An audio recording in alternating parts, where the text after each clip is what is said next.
All right, all right. Nick, you there? Where's he at? All right, cool. All right, so I'm gonna give my man Nick to my best the introduction that he deserves. A lot of times I yap too much, so I want to try and give you enough time to impact everybody, which I know you will. But for the most part, guys, I met Nick when I co-hosted the Office Hours show with Dave Meltzer, who's a high-level entrepreneur and world thought leader that you guys in the Harvest heard speak, but I speak a lot about. He's a coach and mentor. And I'll tell you, anybody who gets invited to the rooms Dave is in, they're usually, most times, very, very high-level entrepreneurs and, most importantly, great people, like world-changing people, man. So had the opportunity to meet Nick, and I started following him. And then, it kind of right after the message that I shared with you guys, as far as like the, my performance like mission, my performance coaching mission to become your hero message, I started seeing a lot of his content just align with really kind of digging in and really supporting the message that I'm trying to share with you guys and everybody else. And it has everything to do with alignment. And one of the, as I was reading a lot of his stuff, one of the lines I pulled out of there and I put in the Zoom in the community was awaken who you are meant to be. And that has everything to do with the line that I share with you guys, the vision of becoming your hero, that heroic version of whatever result you want out of life as a mother, as a father, as a business owner, in your health, with your legacy, the impact that how your kids look at you, not just defaultly as, oh, well, that's my mom, my dad. Yeah, of course it's, yeah, that's what you say. That's my hero. Like, no, them truly being inspired by how you lived your life, right? So a little background on Nick, 4-time CEO, brand builder, which he's going to get into, Fortune 500 consultant, global business leader. He was featured on Gary V, Forbes. I mean, a ton of David Meltzer stuff. And listen, guys, the list goes on. I mean, this man, I spoke with him yesterday, and I'm excited for him to share his story. But this is just a minuscule part of what he's doing, not just in the entrepreneurial space, but for just people all across the world and the impact that he's making. So as always, guys, follow our guests, right? So you can continue to learn from them and digest their content, because their content is game-changing content, right? And just support them, man. Share the call, execute, give them shout outs. And Nick, man, I'm so excited to have you on here, man, and learn from you, most importantly. And that's the beauty of these calls and me kind of hosting these, is I'm always a lifelong student, man. So it's just, I love sitting in this seat and kind of digesting all the content that I know will change my life too. So Nick, thank you so much for hopping into Harvest, my friend. Absolutely. Thank you, Devin. Appreciate it. Hey, all of you beautiful people. It's so awesome to be here with you today. Devin is fearless in his leadership, and I truly appreciate that about him, his boldness and his confidence. And I want you to know that the feelings of self-assurance come from a very dark place. I bet we can all relate to that it's actually like in the valley where we learn life's greatest lessons. It's not on the mountaintop celebrating all of our success. It's running through the gates of hell and having the courage to keep going. And that's why I love that courage is the first step in his 4 C's, because courage means to do it scared. And I'll tell you for sure, in my life, and anybody who I know who's done something really epic in the world, they had to have intense courage. They had to do it scared, because confidence doesn't come until the end. And so I'm hoping to drop something into each of your hearts today. And I'm very grateful to be here with each and every one of you. So Devin, thank you again for the opportunity. Absolutely, brother. Hey, can you take everybody back to, I mean, listen, I just went over kind of what you accomplished. I probably left out a ton of other stuff, but you've done some massive stuff. But I love your story, right? Can you go into a little bit of sharing like your background and how you came up, and then, what transitioned you into those businesses, and then we can get into, your message, sure, if that's cool. Absolutely, bro. So yeah, my dad was a drug dealer who found Jesus. Okay. So that's where I started. Really, really simple upbringing. And my dad ended up, of course, being an entrepreneur in some way, shape, or form. My grandfather ran 5 local businesses in our city. And, my grandfather told my dad, he said, if you want to change your life around, you can come work for me and you're going to work for $1 an hour. And he made my dad work 90 hours a week. So if that gives you the, concept of, doing hard things and putting your nose to the grind, and we all have a season of that in our lives, and usually we graduate from it. But that's where my father started, because he had to relearn how to value money and how to value opportunity. And so a lot of those deep lessons have shown up in my life, of course, in the way my dad raised us and trained us as kids. And, as life went on, I was a great athlete, was definitely always celebrated for doing a great job, and a lot of performance-based activity was celebrated. But at the end of the day, I landed at 19 years old, 2-time college dropout, trying to figure out the bigger picture of what I wanted to do with my life. And when I consulted with my dad after failing out of college for the second time, I said, what do I need to do? And he said, you need to go serve. So that was an interesting flip of the switch on servant leadership, because that's what he had to do. He had to go do a lot of work for nothing in order to create opportunity for himself. So the first thing I went into was church ministry, because that's what my family knew. And so my dad had retired by this point, but I went and served at a church, and ended up growing that church from 1,000 to 10,000 people every weekend, going from an intern to number 2 in the organization, managing an 8-figure budget when I was 24 years old. Amen, brother. I got a lot of opportunity very, very early in life. And some people will say it's timing. Some people will say it's position. I'm of the thought that it's divine appointment. And that's just me. This is just my dialect. So y'all are either going to roll with me or you're going to think I'm crazy. It's one or the other. So I would encourage you to roll with me, because I think that we live on a spiritual plane. We're spiritual beings here who are up to something. We're all attempting to do our greatest good. And I think that God needs to be a part of that conversation, whatever that picture looks like to you. But that's where life started for me. And I noticed that I had a high level of competence, and also, and that was in the format of understanding people. And then on the other side, I had a lot of confidence, because when I went to the first startup that I worked with, when I went into the business world after I was done with ministry, the first company that I worked for, I implemented HubSpot. Those of you who are familiar with HubSpot or marketing automation systems, implemented that and grew the company by $5 million in 9 months. And it was about a $20 million company. So that's where confidence and competence came in. And I realized that I had a gift, that I had something special to offer the world. And that's a unique concoction, because when you have that, I can tell you with 100% certainty, you start feeling unstoppable in what you can accomplish and what you can do. So once I realized, I have a gift here, I can really leverage this in a more powerful way, I started hitting up the biggest corporations in America saying, hey, I know that I can help you with this whole social media thing. I was like the whiz kid, the grandkid who knew how to work the remote in a world of a lot of old white dudes who didn't know how to work the remote. Okay.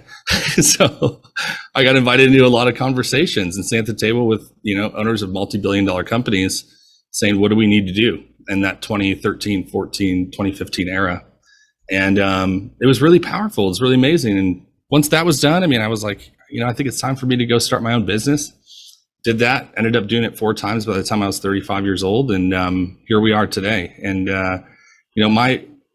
my heart today is I built a lot of companies, and now I'm building a lot of people. I've done $200 million in sales online. I've worked with the biggest companies in the nation, and certainly half of those being some of the biggest companies in the world. And it's always been on the context of voice, messaging, marketing, positioning, branding. And that's my unique zone of genius. So that's what I've learned in the business world. That's what I've been up to. But truly, my heart is to see people win in life. That's it. I want to see you win. And I know that running through the gates of hell can be scary. I know some of you have some serious adversity. You're feeling trapped in transition right now.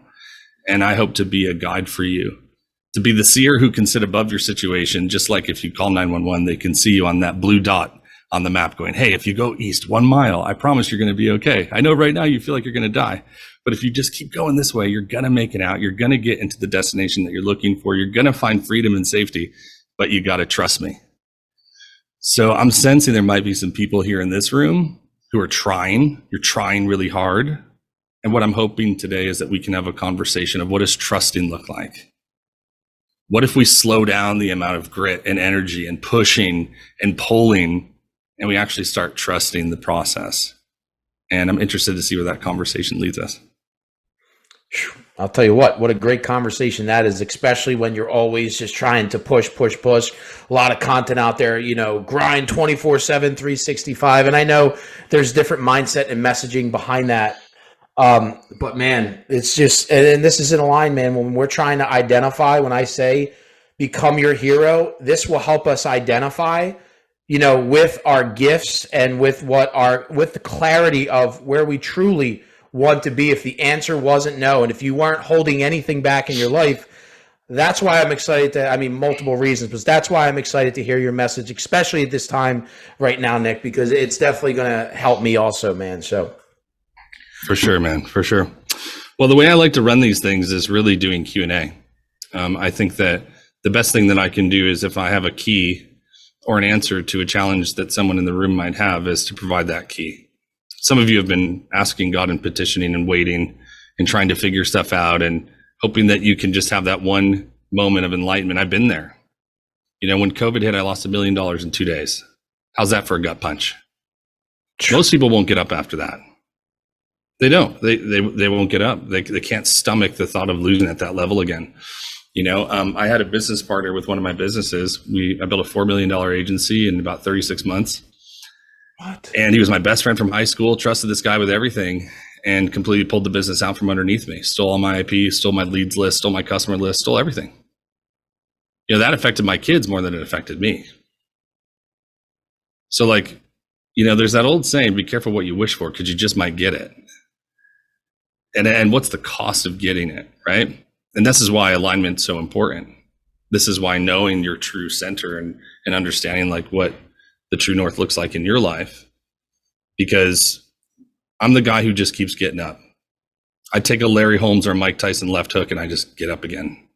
It's this guy must be a masochist. What in the hell? This dude just keeps taking beating after beating. And it's well, I know that God created me for an intentional purpose. And I understand that the price of greatness is a ton of personal responsibility to know that God has you here for a reason. That's the only thing that gets me up. There's not enough money in the world. I could go work for some of the biggest companies in the world right now and have a cushy CBO job, chief brand officer, sit in a corner office and, answer yes and no questions all day. But that's not why I'm here. So if you're asking for your destiny, you're asking for trouble. Wow. If you want to be called to greatness, you're asking to have 1,000 arrows slung at you. Because remember, you don't have opposition when you're not trying to do something great, because everything worthwhile is uphill. John Maxwell says it best. So resistance is guaranteed. Pressure is guaranteed. Challenges are guaranteed. Obstacles are guaranteed. Detours are guaranteed. My question is, can you stomach it? And if you don't have a big enough reason why, meaning why comes at the end of your intention setting of what you want to do. Most people think they need to figure out their why. They don't. They need to figure out their what. What do you want? Most people can't answer that question. And when I sit in the room with people and I drill them in a loving, kind, like I am, compassionate, be a good person, right? I give them this big hug of what do you want? And I've had people who are in their 80s go I've never asked myself that deep question. I've been living my life for everyone else. The number one way that you can guarantee that you'll have failure in your life is by making everybody else's priorities yours. It's a recipe for disaster and discomfort and struggle and uncertainty, because you're living life from the outside in, not the inside out. I'm here to inspire you to go above down, inside out, to connect with something greater in order for you to define what you want so that you can figure out who you can help and who can help you, so that you can apply the how now by just saying, hey, here's how I need to accomplish this by prioritizing these list of activities of what I want today. And that's what my mentor David, with Devin and I, our mentor David, taught us, is getting us into quick action by being capable of just driving results in our own lives and by being narrowly focused on what it is that we want. So I'd prefer to do hot seats. I prefer to give someone or a few people a breakthrough today. And I can go to 10 to 15 minutes per person. It doesn't take long, guys. Here's the deal. The most amount of time is wasted between problem and solution. So when I coach people, I'm you have 15 minutes. Why? Not because I don't want to spend an hour with them. But the reality is anything over 15 minutes is not coaching, it's teaching. And so I'm here to help you break through, to help you figure out what it is that you want, and to take that time with you and launch you into the next stage of your life. So who's ready for that? I'll wait for the hands. You guys got to remember, I was a preacher a long time ago. So like, if I don't have any participation, like I'm screwed. Okay. So I need y'all to, okay, there we go. Okay. Remember, awesome. guys, Thank you. There are no stupid questions. First and foremost, in the Harvest, this isn't your typical networking group. We are here to unlock next levels. The only way we can do that is by self-auditing, asking ourselves, all right, what mental chains are holding me back? What resource do I need? I mean, this guy has been there and done it at the highest levels of business. So wherever you're trying to unlock to, when I asked you what that hero version of yourself looks like, what mental chain is holding you back right now that Nick can help unlock? So does anybody want to go first? I know sometimes people get nervous to ask questions, but listen, guys, I mean, he's done stuff at a high level, so feel free to go. I'll call on you guys. If not, I'll definitely tee up a couple questions too, because I always have questions for people like you, Nick. So does anybody want to go first? I don't mind silence. So yeah, go ahead, Tim. I saw your hand first. And guys, it's all good. We're gonna sit here. Let's do this, guys. That's what we're all about. Go ahead, Tim. So your statement, living from the outside in, not the inside out, is a heavy hitter. I think there's not a person in this room that probably doesn't have an issue with this. And I think, as you said, it will crush you. And I recently had a good conversation with my wife who works with me. And we talked about focusing on living our lives from the inside out, which is kind of ironic because I'm taking, after 25 years of being in a business, I'm taking notice to the fact that I do spend way too much time about worrying about everybody else's happiness and everybody else's, good fortune, much more than my own. And whereas that's a very nice thing to do, and I try to do it when I can to be hospitable and for reciprocity's sake, I don't think that I am helping myself. And I have a serious challenge with self-care, looking inside and just take care of me so I can be successful and then be able, and obviously if I'm not successful, then I'll be able to help even more people. Mm-hmm. So what's the root of that? Where does that come from for you? Being a people pleaser, I imagine, is what the problem is. I don't know what it is. I'm not sure. I mean,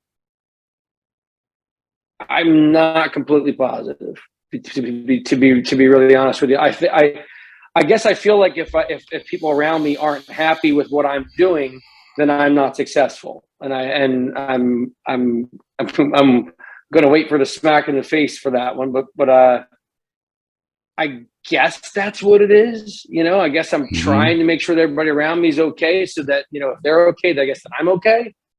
But what I'm realizing, the older I get, is that's not true.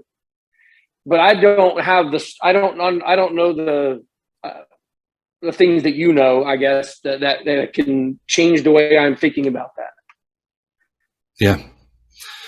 Well, I mean, you have a lot of courage for just confronting this and looking at it right in the face and calling it what it is. Because I mean, that in its own is a huge achievement that you need to receive and be cool with receiving, because most people don't have an issue giving. They have an issue receiving. So the concept that I look at is like, you can't be a conduit to do something great, right? A conduit is a channel, like a lightning rod, right? The lightning hits it, pushes it to the ground. You can't do that if in one hand you can give, but in the other hand, you refuse to receive. You're not a conduit, you're a dead end. Energy and money flow through you. So it's got to come in one side and out the other side. That's the principle of giving and receiving. Better is an open hand than what? A closed fist. This is a fighting position. So wherever we're contracting, we're fighting. And wherever we're fighting, we're not operating the grace of truth that we know that everything is already taken care of and that we're already promised a victory, right? So we can open our hands and go like, wow, what an incredible opportunity today to receive something great, but also to give and to contribute in the world in the unique way that we do it. Here's what I'll tell you about people pleasing. People who find themselves in a modality of people pleasing are actually empaths. You're incredibly empathetic, which means that you can sense and feel, and you have a sensitivity towards other people and what they go through and the challenges that they face and the heartache that they feel. How many other people in this room are empaths or people pleasers? Okay? You have a gift. It's a tremendous gift. But we need that gift to work for you and not against you. And so if you're an empath, you're a people pleaser. If you're a people pleaser, you find yourselves typically doing more things for other people than you will for yourselves. And in the process of doing more things for other people than you do for yourselves, you become last on the list to the point of where you've exhausted yourself and you go like, the hell with it. I'm not going to focus on me anyway, because whenever I try to, it doesn't work, or someone else gets frustrated. Remember, takers don't have any boundaries. That's why givers have to have them. Takers don't have any boundaries. That's why givers have to have them. People will continue to take and remove from you based on the gift that you have, they see as a potential form of weakness. And that's why a boundary is appropriate. So you have a line that says, you shall not pass. But empaths typically don't have natural boundaries. Why? Because they can feel what other people can feel. Like, look at that. It's proximity. If someone's in your field, you can pick up on what they're experiencing. So you have to hone the gift. So here's my thought for you. Can you go back to a time of where you remember the first time that you had to do something that you didn't want to do because you knew that it was for the happiness of the other person, although it was not to your design? Can you remember a time as far back as you can go where that happened? I don't know how deep we want to go here. Look, I'll be honest, when I was a kid, I'm 54 years old. When I was a kid, I was picked on tremendously. To the point where, honestly, I remember being I think I was in like the 4th or 5th grade. I remember being chased around the parking lot and kids trying to throw me in a dumpster. And I remember this stuff like it was yesterday. If you ever experienced any of this stuff, you'll remember it like it was yesterday, no matter how old you are. So I think maybe along the way, I have an older brother, an older sister, and there was always some interesting stuff going on around there. So I think I've always been trying to, I guess, I don't know. I guess it's something maybe I picked up when I was a kid, because I was always trying to stay out of the trouble, get out of the line of fire, that kind of thing. It's crazy, how far it comes and how far you bring it with you in life. But, I can't change it. Totally. All I can do is try to work with it. You can change it. That's the reality. How long does it take to Right. You can't change what happened, but you can change the meaning that's associated with it. Now, here's the benefit. Okay. Now I'll shine the light on this. The benefit is that when you do not let the spotlight hit you, you find safety. Because when the spotlight hit you is when you got in trouble, chased down, attempted to be thrown into dumpsters. Like, your survival mechanism for you says that, like, when the spotlight is on me and all eyes are on me is where I'm actually in trouble. So when you voice what you want or what you don't want, when you stand out, is actually when, like, a lot of pain has showed up in your life. So it's deconditioning that reality to go like, no, I am deserving of the things that I want. And that feeling of like survival mode does not have to kick in when I'm in opposition between me and one other person. You probably just go like, well, I just don't want to deal with the friction. I don't want to deal with the problem. And this shows up in every relationship in life, relationship with our business, relationship with our spouses, kids, everything. It's conflict avoidance. So where someone does not passively just accept what it is that you want, you'll defer and typically be the one to bow out first. Is that true? Yeah, if it's not that, if I have too much conflict, I will literally just cut someone completely out. Yep, cut them out. Yeah, absolutely. Too much danger. So that's where the lesson is. Remember, in the shadow is always the greatest strength. And I was the same way. When his key would hit the door, I'd have to sense like if he was having a good day or a bad day. And if it was a bad day, I was the one in the lane of fire. So what did I spend the rest of my life doing? Staying out of the lane of fire. Why? Because it's dangerous. When the spotlight's on you, it's dangerous. And I experienced that. So my advice to you, man, in this is to go back to those moments and go like, hey, I want to go to the 8-year-old version, the 5th grade version, the 6th grade version of Tim, and go like, hey, bro, it's all good. These guys, They may have caught you once or twice, but I can see into the future. And guess what? They didn't get you every time. Things ended up working out just fine. And overcome the greatest fears that version of you has by getting down on one knee, playing the movie in your head, giving yourself a big hug and telling yourself it's going to be all good. That's what I had to do. I went through 100 therapy sessions over the last year, digging deep into my story and going like, what the hell is going on in my life? What do I need to overcome? Because I've made it and figured it out and solved all the business stuff by the time I was 34. Most people are 84, right? But then I was confronted with a lot of shit that like I hadn't faced before. So I think that those moments serve us till we're about 20 years old. That served you till just about the time we exited college, of where being out, staying out of the spotlight, where that helped you. But now it doesn't help you. So the question is, and this is a great exercise for you, what do you want? It's time for you to choose you, no matter the circumstance. Have Devin grab his hand and let him run through the gates of hell with you, or I'll gladly do it. I don't care. But the reality is you have there you go. Here's the deal. You have a unique contribution to make into the world. And that feeling of like, I want to excel. I want to get to the next level. I want to be my own hero. I want to drive results. I want to have the house I want, the car I want, the life I want. All of that stuff will be on delay until you resolve this. The detour is the path. The obstacle is there for you to overcome it. And a lot of times we just want to walk around it. But I think the greater question is, can you find someone and dig deeper into that part of you to have the courage to walk through it? Because that's where all the miracles in the middle, that's where all the good stuff comes out. Feel what I'm saying? 100%. And you're 100% right. I recently got an award for called this thing called the Heritage Award for being a giver. And I told almost no one. And actually, somebody in our group here kind of yelled at me, and it wasn't Devin, it was somebody else. They yelled at me and said, "Hey man, why didn't you tell anybody?" And you hit it on the head, because I'm a terrible receiver. I don't like to receive. I don't feel comfortable receiving anything. I don't feel comfortable being thanked. I don't feel comfortable when I give someone a gift. I just want them to be happy. You don't need to thank me. Everything you just said is 100% right. That's exactly how I live my life. I just want to push it out as much as I can. Good stuff. And when it comes back, I'm terrible at that. I'm a terrible receiver. Terrible. So it's true. And when you ask what do I want, I wrote it down the first time you said it. If this makes any sense, to me it's simple and finite. I want health and wealth for my family. That's it. Well, here I'm going to give you a haymaker, okay, Tim? Because I love you. Yep. I already can tell you that. You're never going to have the wealth you want until you learn how to receive. Yeah, it's true. I'm with you. Above, down, inside out, right? So here's the deal. Are you open to receiving? Are you open to receiving today?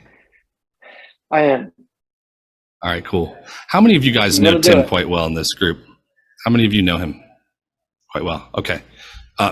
3 of you, if you can unmute yourself, and I want you to gas this dude up and tell him why he has unique value, what you see in him, the things you appreciate about him. Maybe there's a moment or moments of when he did something for you or helped you with something that no one else knows about, or where he made a difference in your life. I want 3 of you for 1 minute each. This is called a reverse hot seat, to gas this dude up like he's not in the room. Here's the deal, Tim. You can't say shit besides thank you.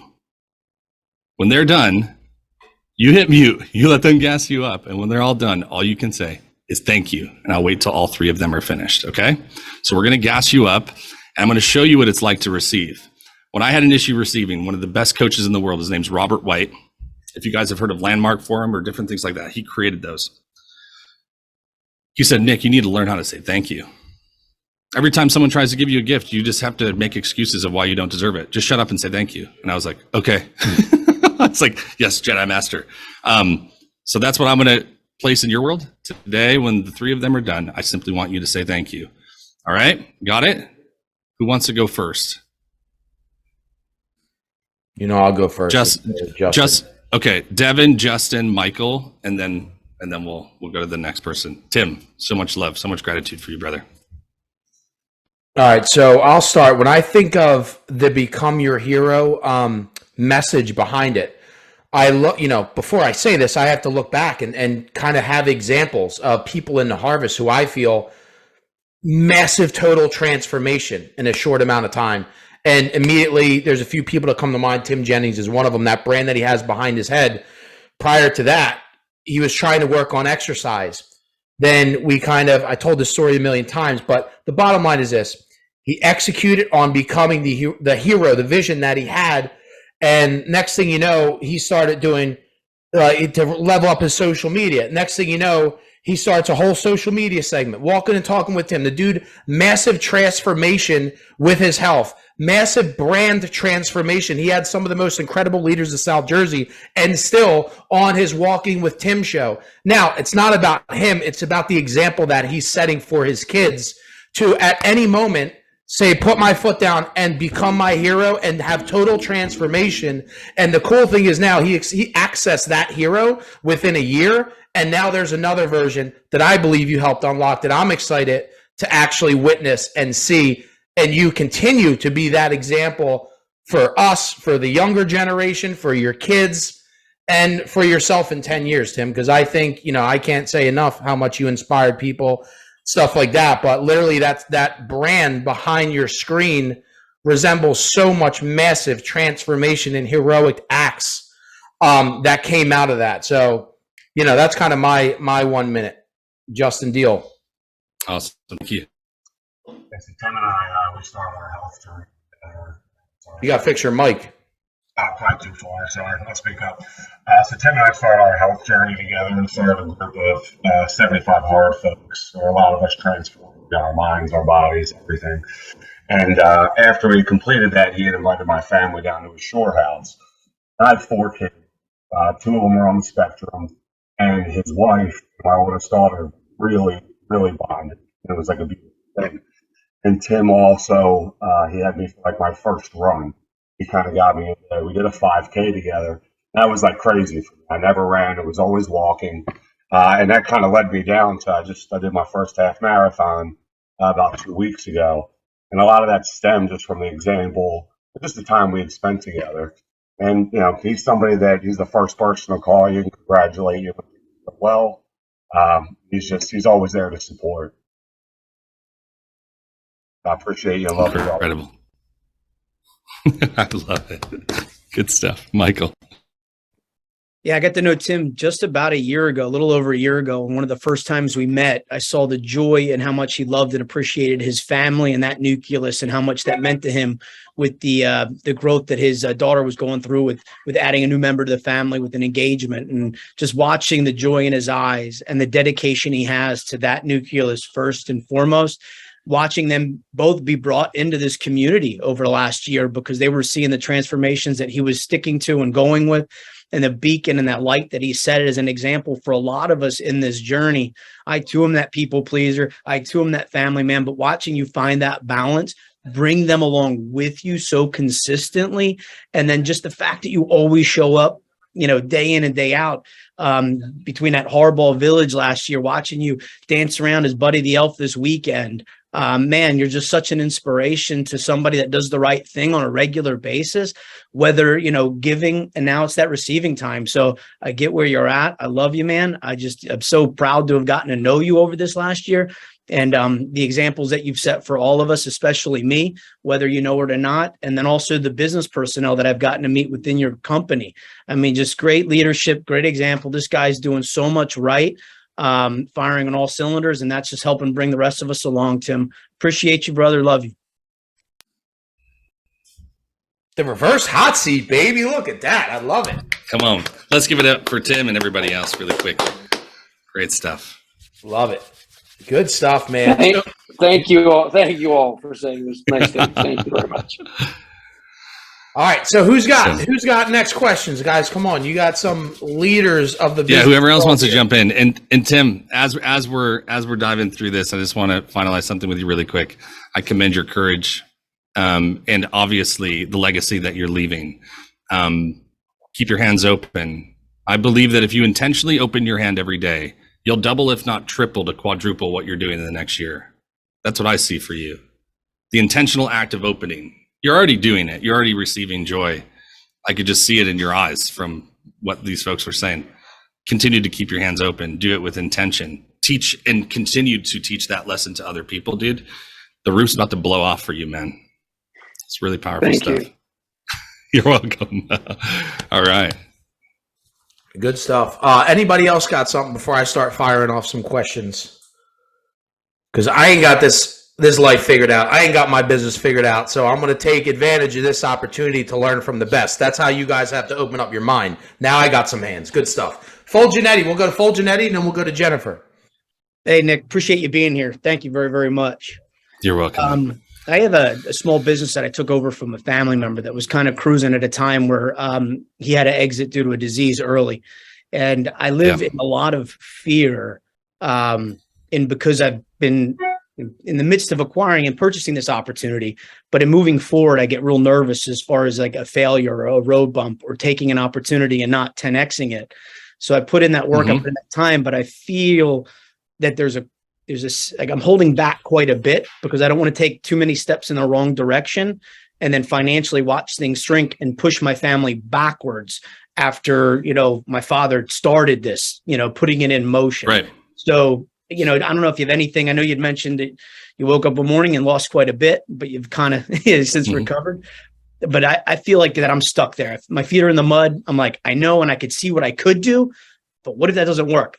And I just keep things status quo because I'm cruising and things are good. My family's fed. My house is warm. I don't want to upset the apple cart. This is good stuff, Mike. I love it. I love it. This is good stuff. Yeah. Sorry, I had to Dude, this is wonderful. Yeah. Thank you. Thanks for asking. So here's what I'll say. Complacency is where people go to die. Okay. That's the bottom line. So complacency, meaning if you're too comfortable to the point of where you're choosing intentionally not to grow, just pull out the stone and that's it. I mean, as far as from a business perspective. So I know that that's not where you want to live. I'm trying to draw some parallels, some contrast intentionally here for you. So there's two things. One is we need to talk about the fear, right? Fear is interference. It's the easiest way to think about it. Whenever you're afraid, there's fear. Wherever there's fear, there's interference. Something is getting in the way between where you're at and where you want to be. And I call that it's like the Grand Canyon, right? So now that creates this stretch, which requires what? Like Indiana Jones, it's the bridge of belief. Like belief is the only thing that gets you out of fear. Overcoming doubt is done by having deep faith, not by knowing and by seeing and by being like, well, I believe, but help my unbelief. Yes, but I can't put my fingers through the Savior's hand. Like that's just not going to happen. So I have to believe that it's true. So it requires a different level of thinking or manifestation in how we operate. So here's how I'm going to stretch this balloon for you. The first thing is identifying the fear is what are you afraid of? If you're afraid of failing, then I go like, okay, then the fear of failure is what? So like, give me the worst case scenario. Give me the absolute worst case scenario that could happen with this situation. I want to hear it. Worst case scenario is I make the wrong investments in growth to the point at which the company goes bankrupt and that I have to move my family out of our home and into a different situation. I mean, most importantly, I think the fear part is not uplifting my family as I want to. So if I fail in the business, I'm failing the family. I think that's where the fear lies for me. Okay. And what's the best case scenario? Best case scenario is the financial freedom to experience this life without that fear, to not worry about where and how I'm going to pay that next bill. I think that's ultimately growth ideas that, they can go and live an experience of good health and good wealth and have access to the things that they need when they need it. Okay. Be more specific. Best case scenario. Best case scenario, by the time I'm 55, I'm on a boat, cruising over clear waters with a retired wife, figuring out what flights we're booking to see my kids' college game if they're playing in college. That's that dream there. That's the manifestation for me, to be able to travel, see my kids achieve their lives with my wife. Okay. Which one is more realistically going to happen? Which the success or the failure or which scenarios? Yeah. Most likely to succeed, I think. Okay. But perfect. You think? I want to believe that that's where I'm going. I want to believe that that is the end goal. I mean, I wake up, I do that. I try to have those conversations with my wife on a regular basis to continue to hold myself accountable for the decisions to go in that direction. But when some of the bigger ones come up, I do find myself like, oh, should I hire that next agent? Well, things are balanced right now. Things are working. It's good.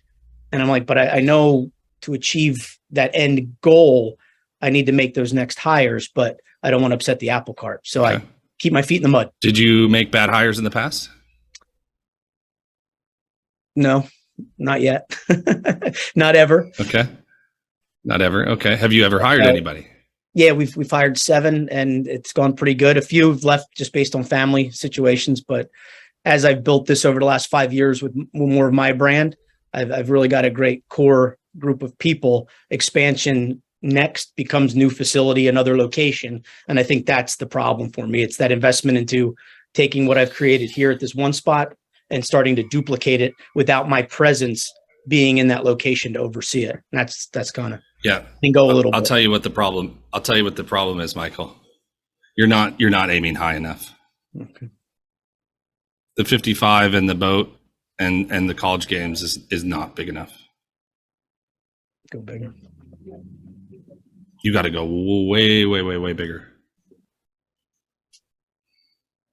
And what you're all witnessing right now is me assessing energetically and through his processing what type of player he is, what type of, like if I'm looking at sports, like what type of potential athlete we have.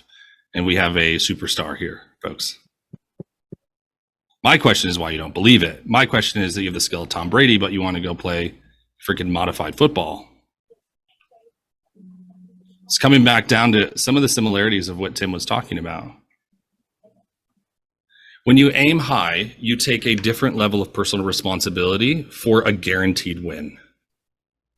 The only reason why you're contemplating whether success or failure is going to happen is because if your dream was big enough, you would be forced to have the belief that it was possible. You'd be forced to. You wouldn't have an option. You need to dream way bigger. And it needs to have nothing to do with you. For me, I know my why. When I work with a lot of big companies today, and again, this is through practice and repetition and a lot of therapy. But I know my why. My wife's father was murdered when she was 3. Okay. That's not everybody's story, but that's our story. I know what she goes through every single night. I know what she goes through every time that I travel. I know what she goes through every time that she sees me doing something with one of our 4 kids. And she's like, I never had that experience with my dad. So I want to raise $50 million to start a foundation to teach single mothers and kids without fathers how to become entrepreneurs. It's the only thing that created any level of really the sky's opening as far as level of success for her life that, would have probably never gotten her where she is today. So I'm like, I need 50 mil. It's not an easy thing. Only belief, only trusting God, only trusting the process, only saying, I know where my help comes from. Only looking for the synchronicities in the daily life will it allow me. Only by helping every individual one-to-one, spending time doing things like this, because I'm going to have a big ask for people in the next 15 years. So I had to aim higher in order to stay out of a place of complacency, which I believe is the graveyard of life. So this comes back to, what do you want? What do you really want? What do you want that seems so, in your rational mind, impossible? But it's something that you can actually go but I have 1 ounce of belief that it's possible. And in that 1 ounce of belief that it's possible, you actually will do what's required to exhaust your life and do it. You guys have seen this with Gary Vee. What does he want to do? Buy the New York Jets. Why? Because he was a kid at 5 years old who couldn't afford a jersey, so his mom knit him one. And he's like, I'm going to take that jersey and I'm going to put it in front of the freaking stadium. And when every single person walks in, they're going to see a knitted jersey that says Vaynerchuk on it with the number 5. So they never forget. They never forget how I made it here. That's the type of conviction that you need to have. And what's funny, guys, is when we stretch the balloon like this, all of a sudden, if I asked all of you right now on a scale of 1 to 10, how many of you on a scale of 0 is homeless, 10 is a billionaire, what number are you? Most of you would say like 2, 3, or 4. And I go like, oh, so you're more homeless than you are a billionaire. So what we need to do is gauge you up to go like 7 or 8, 9 or 10. I go like, my bank account is not on earth. My value is infinite. No one can afford me. So I'm already a billionaire. So I operate like it. And it's funny how I have no attachment to money, so it can, flow through me energetically with ease. So what does aiming higher look like for you? What are you going to aim at? We've started a nonprofit about 5 years ago with my father's battle of ALS, and we've raised over $500,000 so far to help research the cure of the disease, not necessarily support the sick, but find the answer. And that's big. Okay, pause. Michael, Archangel, chosen by God. That's what your name means. Mm-hmm. Go find the answer. Find the fucking cure. Excuse me. Sorry. I know there's some kids on here. Find it. Not an option. Not optional. Raise as much money as you have to. Find it. If you can find that level of conviction to go like, not another family, not under my watch, not another family. You have to kick into a different gear. You have to trust your gut and start making decisions based on what you know today. You can't go full out detective mode and try to make perfect decisions. You're wasting your time in perfection because your passion isn't driving you hard enough and fast enough to do the thing you actually want to do, which is to make sure that nobody else has to go through this bull crap that you and your family and your father have had to go through. Yes or yes? 100%. Okay. Find it. Be the person. Why? Someone in the world's going to have to figure it out. Someone in the world's going to have to fund it enough. Why not you? Mm-hmm. Is there a reason why? Nope. Okay. So what are we going to do now? Let it be you. Why not? And your business becomes part of the vehicle. But now your mission is totally different. Yeah. It's the means to that end, not the end itself. Of course, dude. It always is, man. It's the destination that draws us forward. You know, and that's why some of us, if we're in a place of where we feel like we're limited in what we're experiencing or thinking or pursuing, it's just because we're creating a glass ceiling for ourselves to stay safe. It always comes down to that. Our mind is wired for survival, not for struggle. Mm-hmm. But like high performers do it different. Coachable, teachable, you know, everything for you comes down to investment of like, if I hire this person, how is it going to get me one step closer to what it is that I want to achieve? And my goodness, you're either going to solve it or you're going to get close enough that you just prop somebody else in the next 5 years, 10 years, 20 years, whatever it may be, in order to be that solution. But I believe it, man. I believe you could raise $10 billion. And you've already have a huge milestone of $500,000. Why not make the next one half a billion dollars? Mm. You feel me, bro? Yeah. You're a superstar. Get me emotional now. Get off the modified field, bro. Go ahead, man. Go ahead. Yeah, sorry. There's a little delay there. No, you're hitting it hard. You're hitting it hard. Making it emotional. Make it purposeful. Thank you. You're welcome, bro. Thank you. Does anybody else want to chime in on anything for Michael here before we jump back to Devin? Yeah, let me elaborate on that, Mike, because as I think of you talking about, I want to be in a boat 55 watching kids sports. The more and more I attain, like I'll give you an example. Like, I had my whole life shore house. I go down to the shore house, dude. I'm like, I can't be down here this much. Like, it goes away. Like, you know what I mean? So what's going to happen is you're going to be on that boat at 55. And I don't know, I could be wrong, but after a week or two, no, there's more. There's more. You know what I mean? And that's where I don't know, man. I just think when it's like a tangible, I just study way too many successful people. It was like, man, and they use that thing, like Nick said, to motivate them to execute at a higher level to get that Lamborghini or a Ferrari or house or whatever that is. And man, that like passion for it is here and gone, like quick.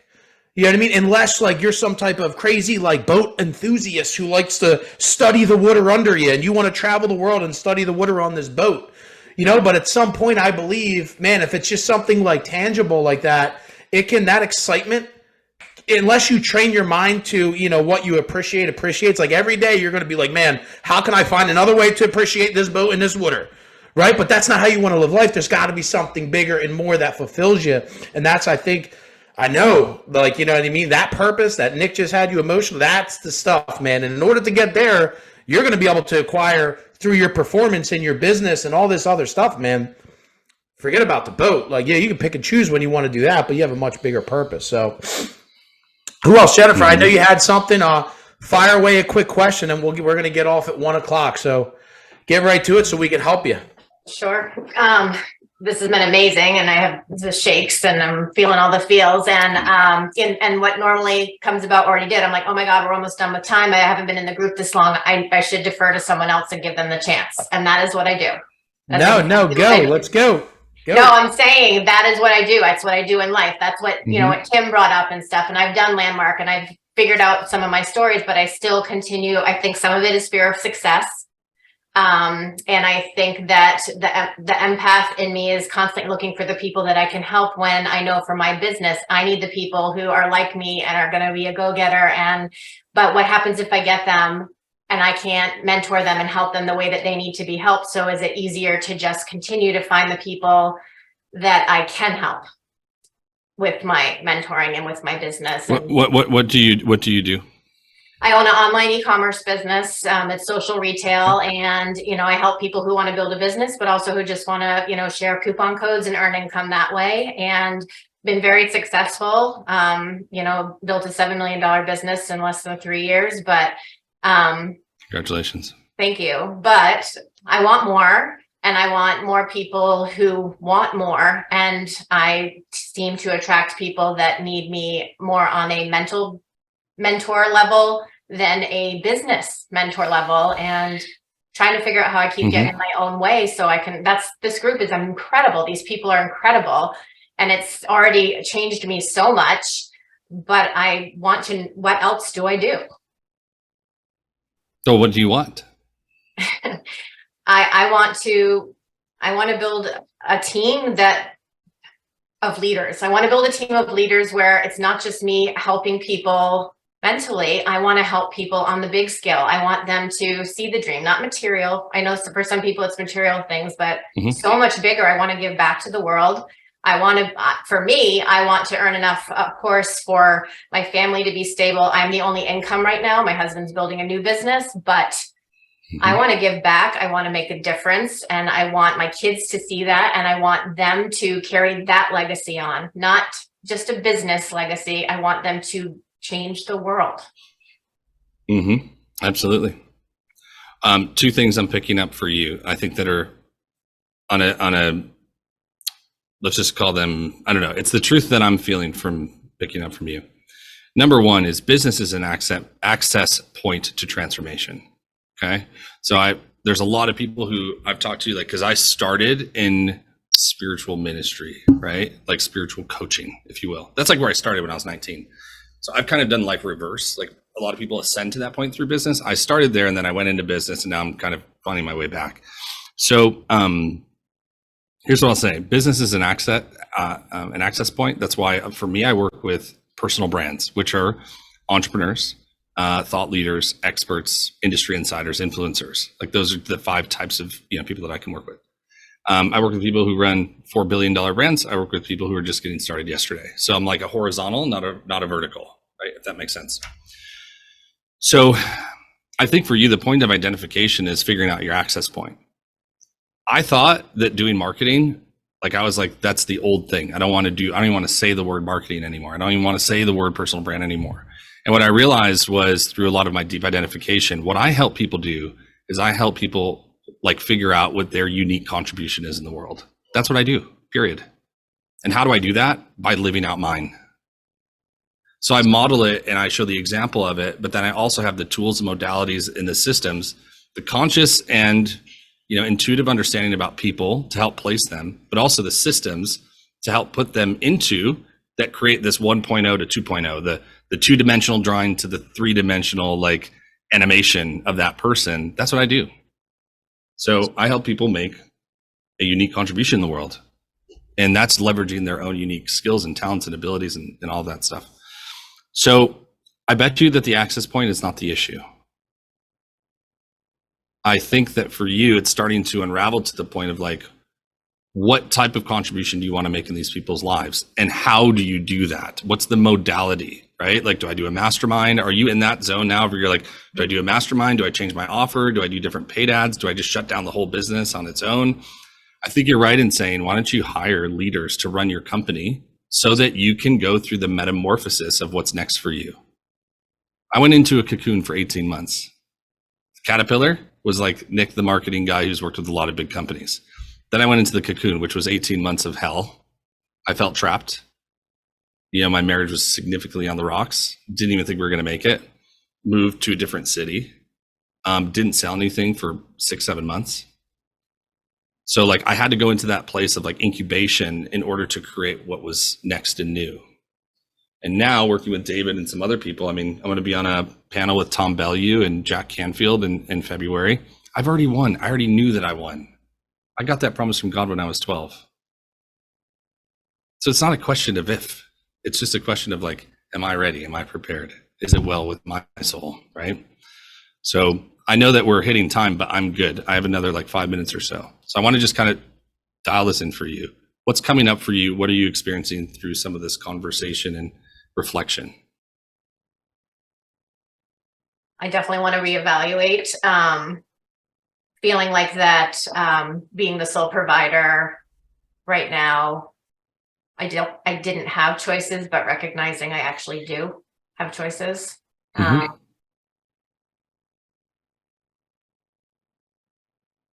Yeah. It's going to come down to you raising your hand first, like you did here, and going like, screw it, I'm going to say what I want. And you need to have that conversation at home.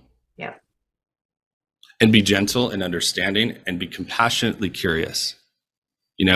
Stay in the form. And I tell this for anybody who's going through a transition in life and you have other people who are affected by this, kids, spouse, etc.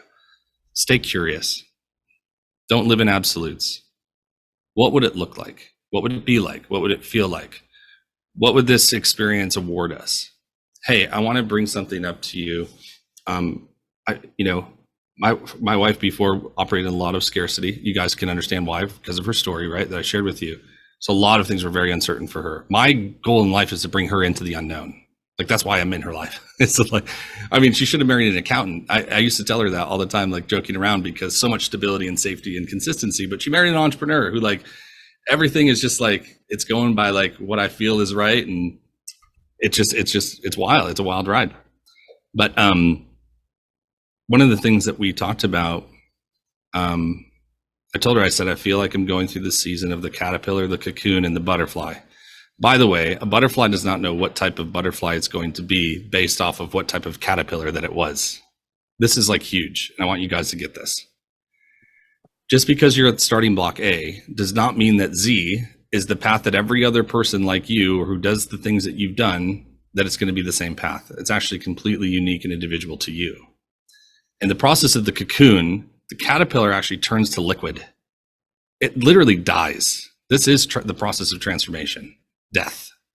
Death is required for transformation. Death is required for resurrection.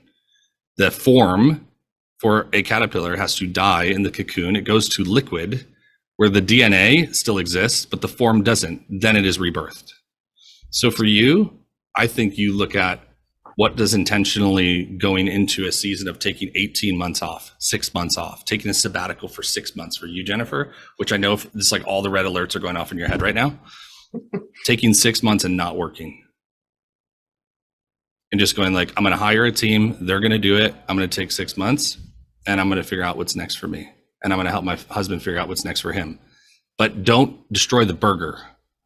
This is the thing Gary Vee talks about. Most people, when they're done with something, it's like they burn and build. They build and they burn, then they build and they burn. That's your burger. Everybody needs a burger. Why? Because you can't live off of pickles and onions. Okay. So preserve the burger, keep it. have other people run it. Then take a season, take a time for you and your husband to work together to say, what does the next 10 years for our life look like? And be unbelievably clear and excited about what you want. And let him do the same. And then say, how can we complement and encourage and sustain one another in going towards that greater vision? I had a guy tell me it this way. It's like this triangle. And he said, if your spouse is on one side and you're on the other side, if God is here, or whatever, I look at it is like, if your greater purpose together is here, the closer you go towards your greater purpose, the closer you get to one another. That's why having a joined vision for your family is so important. And it's not vision and values, it's virtues. It's what are the things that we're going to choose to live by? Generosity, contribution. Go to Tony Robbins' 6 Human Needs. See what that looks like for you. That's an easy way for you guys to figure out where you're going together and then what each of you are going to bring to the table in order to achieve a bigger vision. And find someone you trust who can really help. And I would say, even if it takes you 18 months to figure that out, that's 6 months for you of just taking that time and being with your kids and asking yourself the bigger question when you know all the money stuff is all good. Massive. No, like hearing from what you're talking about, it'll probably take you like 18 days. It's scary to do, but it's going to be so worth it for you. Thank you.